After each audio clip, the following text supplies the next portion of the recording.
Bismillahirrahmanirrahim.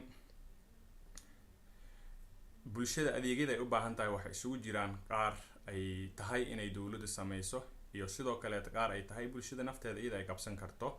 Adeegyada ay dawladdu ugu baahan tahay sida ammaanka, caafimaad, nidaam caafimaad oo adag, dhisidda kaabayaasha dhaqaale, wadooyinka iyo waxaas dhan waxay u baahan yihiin albooro iyo dhamaantood intaas wixii la mid ah waxay u baahan yihiin inay jirto dawlad dalkaasi daryeesho oo wadcigiisa iyo horumarkiisa iyo waxaas ka taliso. Balse daawadayaal waxaa jiro adeegyo haddii bulshada dhexdeeda ay qabsato wadankaasi horumarkiisa iyo xadaaradiisa qayb weyn ka qaadanayo. Waxaan rabaa inaan idinla wadaago 3 arrimood oo ka mid ah adeegyadaasi ay haddii bulshada nafteeda dhexdeeda ay qabsato horumarkeeda iyo xadaaradeeda iyo wax weyn ka qaadanayo. Arrinta nadaafadda waxay ka mid tahay waxyaabaha ummadda quruxdeeda iyo horumarkeeda iyo xadaaradeeda soo muujinayo. Waxayna ka mid tahay waxyaabaha deegaanka markasta haddii nadiif uu yahay qurux iyo naf iyo waxyaabo badan u leh. Wadankan Turkiga aan joogno waxaa ku nool Soomaali aad u fara badan baa ku nool. Waxay arkeen dadka Turkida waxay aad ugu fiican yihiin mowduuca nadaafadda mawaadiicda aad ugu fiican yihiin ka mid tahay. Waxaa suurtagal ah qofka Turkiga ah in nadaafadiisa shakhsiyadeed uu dayaco balse suurtagal ma ahan in nadaafadda wadanka uu dayaco ama qashin laamiga ku tuuro ama wax qurux dar u soo jiiday wadankiisa uu sameeyo. Halka anaga ka Soomaali ahaan dhaqankeen uu yahay in shakhsiga qofka uu isnadiifiyo uu soo tirtiro uu soo shanlaysto asigoo carfayo uu laamiga soo baxo balse laga bilaabo albaabkiisa ama gurigiisa hortiisa laga bilaabo ilaa meeshuu u socdo meeshuu rabo qashinka inuu ku tuuraa suurtagal ah. Nadaafadda marka haddii taas wax laga bedelo oo quruxda wadanka iyo qof kasta inuu isticmaalo recycle bins ama meelaha qashinka lagu qubo kadibna loo sameeyo meelo lagu gubi karayo, arrintaas waxay soo kordhinaysaa in wadanka qurux badan uu yeesho, goobtaada shaqo qurux badan ay yeelato, gurigaadana sidoo kale uu qurux badan uu yeesho. Mahmaha jirto wadankan Turkiga ama dadka Turkida isticmaalaan oo ay leeyihiin nadaafaddu waxay ka mid tahay waxyaabaha muujinaya dhaqanka ay umadi leedahay.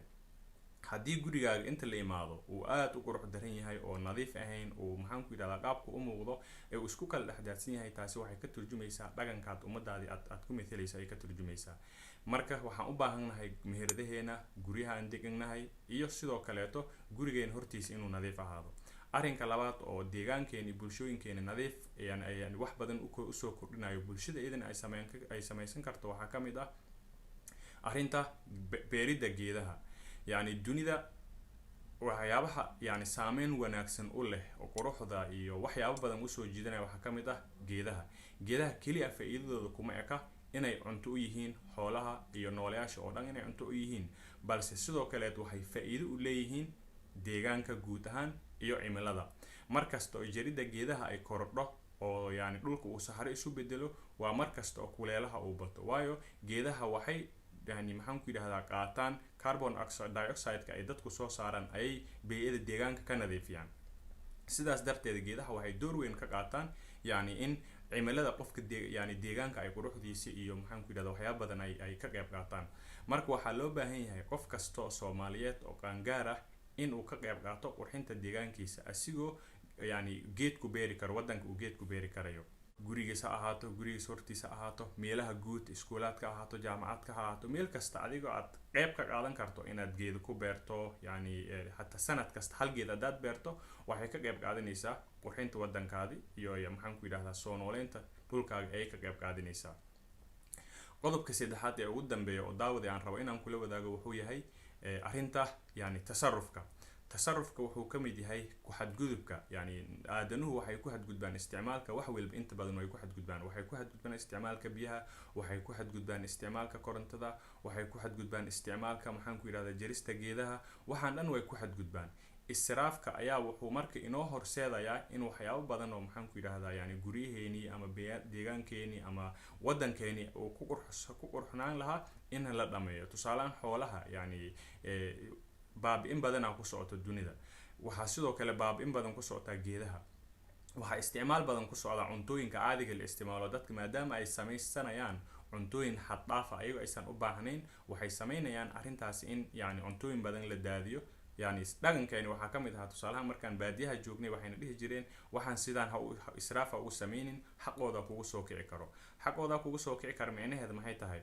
yani maanta waad haysataa, waad ku israaftay, wax kastaa ku samaysay, beri waa weyn karaysaa. markaad weyso micnihii waxaa loola jeeda xaqooda ku qabtay.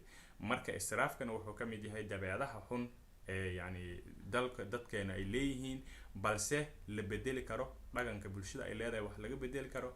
haddii la bedelin guud ahaan bulshadaasi dhaqankeeda iyo horumarkeedii wax badan saameyn lagu yeelan karo.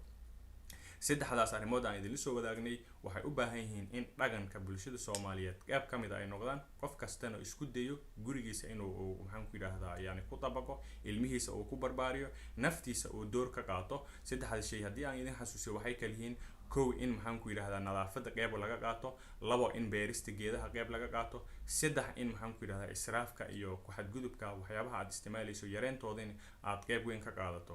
maadaawada maanta barnaamijkeena halkaas uu ku dhan yahay.